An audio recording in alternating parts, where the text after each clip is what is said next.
Attention movie podcasters. If you're going to talk about movies like Smokey and the Bandit or, really any movie that takes place in the South, and, that takes place in the South maybe more than 20 years ago, it was written by Southerners, has Southern characters, I'm going to need you to bring an actual Southerner in the room when you start talking about these things. Because the tendency for lack of a better word, Yankees, is to dismiss certain things as culturally irrelevant because it wasn't relevant to you where you lived. Now, I have lived in New England. I have lived in California. I've lived in Oklahoma. I have lived, in the Deep South. I have lived in North Carolina.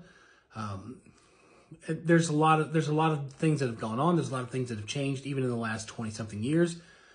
And I think that there are things that are getting missed when you're talking about some of these older movies. So I would like to offer my services, of course. I'd be glad to talk to, Paul Scheer or Bill Simmons or anybody, who wants to talk about a movie that took place in the South so that you're less likely to dismiss things that were culturally huge. What am I talking about? Well, for example, I was listening to something the other day and it was not related to a Southern movie, but they went off on a tangent about Burt Reynolds for a while and how Smokey and the Bandit was just a terrible movie, blah, blah, blah, blah, blah. They didn't understand the plot, at all, yada, yada, yada. But that's because they didn't grow up there. They don't know who that is.